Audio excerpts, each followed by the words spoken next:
been here before. We've had some really difficult times. I've done a lot of research recently in pursuit of this project, and I've read a lot of individual stories. I think economically there's plenty to read, plenty of too much information being doused on us, but most of us don't know about the individual stories, how it's impact people. Many cities, I read, have tent cities that started up. And the interesting thing about these tent cities, or they call them the economic homeless, are these are people like me and you and everybody else who had a job, who went to school, who has college degrees, doesn't have a drug or alcohol problem, and they wind up in a tent or homeless because they have a house they can't afford, they lost their job. It's just, you don't think that you do things right. You see somebody homeless on the street and you think, well, there's somebody who made a lot of mistakes in their life. But these recent times have seen a lot of people who didn't make those types of mistakes you typically associate with finding themselves homeless. Other impacts that I've seen have to do with people's nest eggs, people's retirement plans, people's plans for the future. It takes a very large emotional toll when you have plans, you have expectations of being able to retire, and you need this money to retire, and all of a sudden, poof, it's not there. The investment impacts are obvious. We all know what happened to the stock market. Our 401ks became 201ks, all those jokes. But the emotional impact is the worst. The reason why the emotional impact is the worst is we're going to recover. The investments, stock, Wall Street, everything will recover, but the emotional impacts that we went through probably will never recover. Everybody who went through this, who lost a lot of money, will never be the same. They'll never see planning and investments the same way.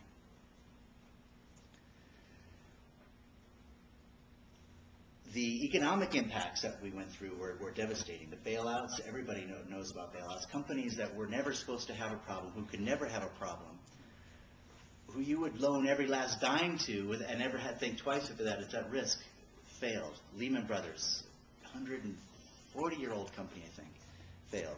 Treasury yields. Treasuries are the place where people put their money when they don't even feel safe putting it in the bank.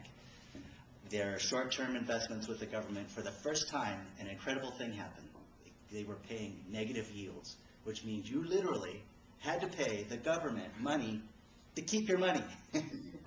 That's never happened before, and that's just a sign of the emotional impacts that people were actually willing to pay somebody to hang on to their money just because they felt it was safe. The emotional impacts. We've always thought, or I've always been taught, that buy and hold, you buy a good stock, you buy a good mutual fund company, and you keep it.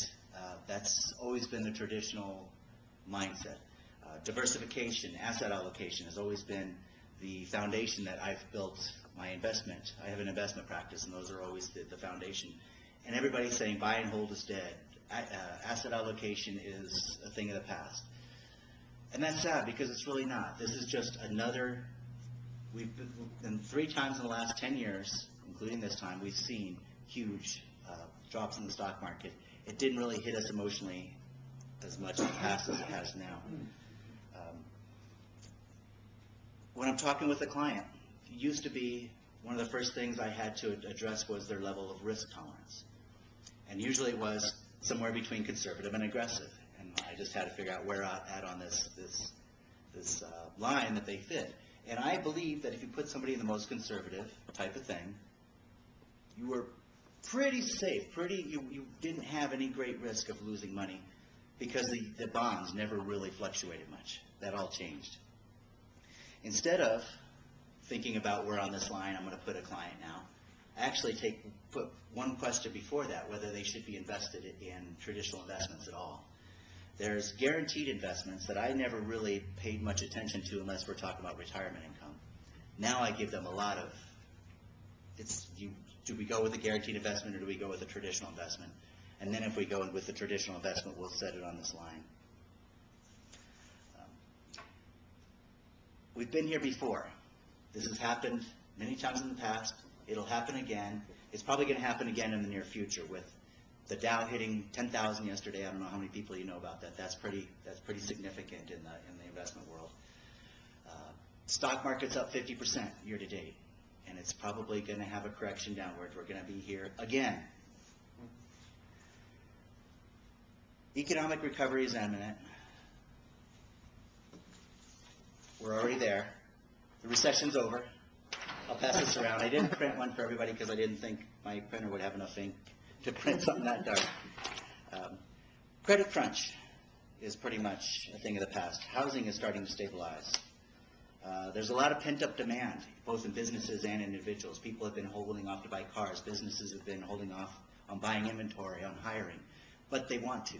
And as soon as they get confidence, things are going to continue to open up.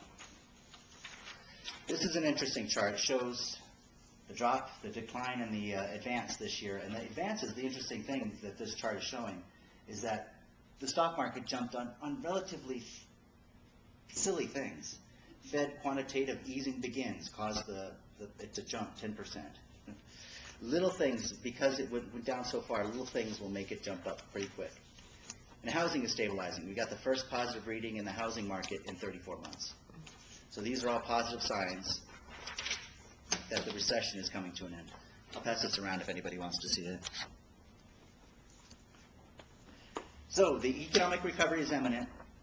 The emotional recovery is not. That's where the real damage of what's happened is.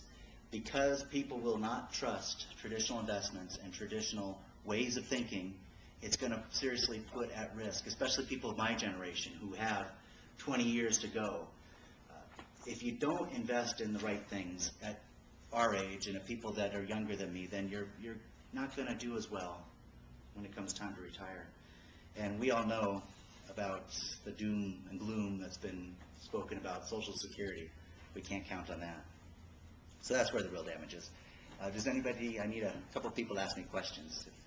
If anybody can think of something. Joseph. Why can't we count on Social Security? They say it's supposed to go bankrupt. What? Baby boomers? I saw a political ad just yesterday where a politician was talking to the first baby boomer to collect Social Security. He's like, oh, how cute, the first baby boomer to collect Social Security. And there's a tidal wave of, bodies, the baby boomer wave that's coming. That's right now, at some point in time, 2020, I think they said, one worker is going to have to support, there's only going to be one worker supporting every two people collecting Social Security. And that's going to be you and me. And it's hard to expect one person to support. It's the other way around. Two people supporting each person on Social Security. So that it's just hard for two people to support one recipient. David? You mentioned the stock market hit 10,000 yesterday, but did you also say that it's expecting to take another dive? Whenever the stock market drops by a lot, it tends to correct up. It usually overreacts. It's just the way the stock market works. Same thing on the upside. It always goes up too much, tends to correct down. 50% year to date is huge, a huge gain. And if you believe what I'm saying about market corrections, when it goes too far one way, it tends to correct back. Then yeah, I personally believe that we're in for a pretty solid correction pretty soon. When you say correction, though, is it more of a crash because of the pent-up demand? When you think that most people who are savvy are looking at the fact that it's so low as an opportunity? Well, it's not low anymore. It's 50% up in the last year. And because of the anticipation of the pent-up demand, I think has caused this stream upwards. But whenever you have something whenever the stock market goes up that much, that quickly, 50% up, I wouldn't be surprised if it came 20 or 25% back down. It's just the way it works. This jump could be a recovery from the crash that we had in March, or it could be going up too fast, or a combination of both. Mr. Toastmaster.